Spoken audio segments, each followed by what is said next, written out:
tout au long de l'été, on se rafraîchit la mémoire en croisant les points de vue des invités de cette passionnante première année de Trench Tech. Aujourd'hui, on va à la plage pour parler de souveraineté numérique. Trench Tech, esprit critique pour tech éthique.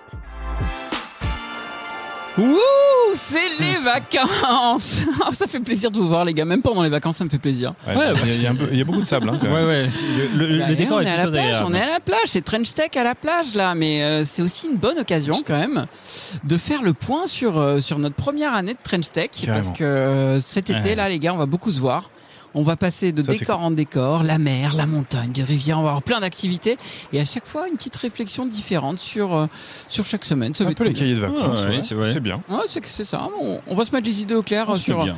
allez, en 10 minutes en gros. Faut prendre du Bon, on recul. se met première semaine de vacances, la plage, regardez au bout là-bas, Où ça loin, l'horizon, après la mouette là, après le bateau encore. Ouais. Que voit-on?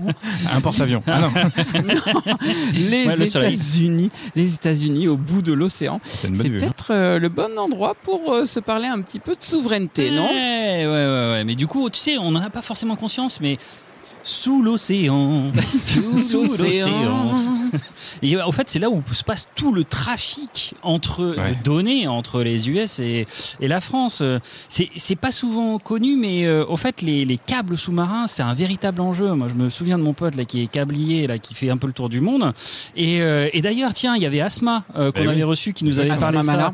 Donc l'intervenante à Sciences Po, Ouais. effectivement, à l'école polytechnique et aussi à Columbia, qui est une véritable experte en technopolitique, qui nous avait parlé de ça. Les câbles sous-marins sont au cœur des enjeux parce que ce sont des infrastructures de connectivité vitales dont on ne parle pas assez, mais plus généralement, le cyberespace, au sens vraiment de l'ensemble en fait des couches infrastructures, logicielles, sémantiques que constitue finalement ce qu'est Internet, sont au cœur de batailles géopolitiques, de luttes hégémoniques, mais aussi de puissance, des outils de puissance, mais aussi d'intimidation dans le cas de guerre en fait. Yes, un outil de puissance et d'intimidation, mais aussi quand on parle de souveraineté, il faudrait déjà la définir parce que c'est quand même un terme qu'on a entendu énormément depuis le Covid. Il y a pas vraiment de consensus. Utilisé à tort et à travers, chacun y met sa définition.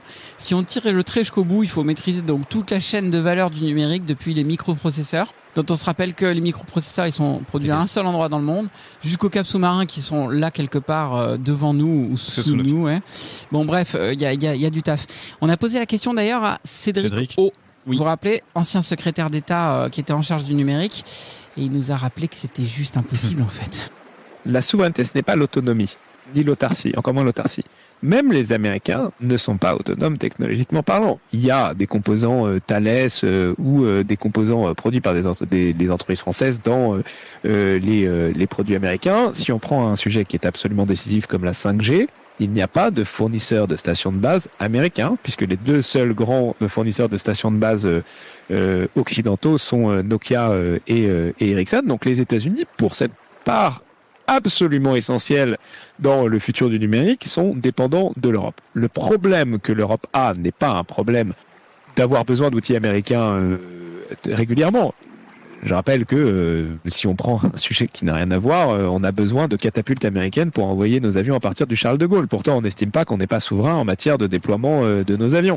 Non, le problème est un problème de trop grande dépendance. C'est-à-dire qu'il n'y a pas d'équilibre dans les briques technologiques que l'Europe maîtrise mieux que les États-Unis versus les briques technologiques que les Américains maîtrisent mieux que l'Europe. Ouais, finalement, il nous disait quand même que cette idée de la souveraineté qu'on manipule souvent, c'est plus une question d'interdépendance, ou en tout cas de dépendance supposée. Et là, il nous dit, on est tous interdépendants. Et ce qui m'avait marqué aussi, c'est qu'il nous avait invité à bien différencier les risques. Et que finalement, quelle que soit la solution choisie, de toute façon, quelle que soit la réglementation du fournisseur technologique, etc., on n'échappera pas à un truc, et ça s'appelle l'espionnage, les copains. Ouais, L'espionnage entre États, et notamment des États-Unis avec la NSA, nos alliés, quoi. Le risque pour les données européennes, si vous allez chez Amazon ou Microsoft ou Google plutôt que chez OVH, n'est pas un risque d'espionnage. Le risque d'espionnage, il est partout pareil. La NSA, si elle a envie d'aller voir chez OVH, c'est pas beaucoup plus difficile pour elle que d'aller voir chez Amazon. Il faut le dire très directement. Donc dire que on est à l'abri de l'espionnage des Américains et des Chinois si on va chez OVH, Scaleway ou Outscale, non, c'est faux. Ouais, c'est au final bon, il était quand même assez angoissant, c'est que au fait on est à l'abri nulle part. Ouais, mais ce qui est pas dit là dans l'extrait, c'est qu'on parle de la NSA évidemment. Oui. On n'est pas à l'abri de l'exploit chinois. Oui. Et alors, les là, Européens, je très discrets en la matière, ne sont certainement pas en reste, ainsi que quelques autres pays. Je suis d'accord, mais il y a quand même, enfin, on va quand même essayer de mettre un peu de positif parce qu'il y a quand même quelques paroles qui m'ont réconforté, et notamment celle d'Asma qui nous rappelle quand même que dans cette histoire-là, les États, ils sont les maîtres à bord au niveau réglementaire. Ouais. Quand on regarde un peu plus les liens hyper complexes, très ambigus, ambivalents entre les États qui abritent ces big tech-là et ces acteurs-là, on se rend compte qu'en réalité, la relation n'est absolument pas du tout lointaine. Ce sont souvent des relations de coopération, de collaboration, de subvention, et que en réalité, l'État reste un État, disons, à la manette, ou plus exactement, puisque ça sera aussi l'objet de cet entretien, la souveraineté finale d'un État, précisément, reste bien celle de l'État. Et par quoi? Par quel truchement? Par quel outil? Simplement celui de la loi. Ouais, ça, c'est la position d'Asma, de toute façon, qu'elle véhicule absolument sur tous les plateaux, radio, télé. C'est vrai qu'on la voit beaucoup dans les médias. C'est pas faux, je trouve. Non, c'est pas ça faux, veut mais dire qu'il va falloir réfléchir à la réglementation. Il y a beaucoup de réflexions en ce moment en Europe. Et avoir le courage de faire des choix extrêmement forts vis-à-vis de méga plateformes, de méga entreprises. C'est ça quoi qu'il en soit, c'est quand même marquant, parce que moi, c'était pas tout à fait mon point de vue au départ avant de la recevoir, c'est que ce sont donc les bras armés, ces big tech des États. Ouais. Alors, c'est particulièrement fort en Chine, on le sait parce qu'on sort souvent cet exemple-là, mais on a peut-être tendance à oublier que pour les États-Unis, c'est pareil. En tout cas, c'est sa position. Et là aussi, Cédric O, donc lui, nous rappelait que les États-Unis sont les alliés forts de l'Europe et qu'on a parfois tendance un peu à les diaboliser, ou en tout cas à oublier, et une forme de psychose européenne. Il y a une psychose française sur les outils américains qui me semble complètement hors de propos. Moi, j'ai travaillé chez Safran. Quand j'étais chez Safran, la boîte qui faisait la moitié des permis de conduire américains, donc la pièce d'identité américaine, c'était Morpho, une boîte française. Qu'aurait-on dit si les cartes d'identité françaises étaient faites à 50% par une boîte américaine?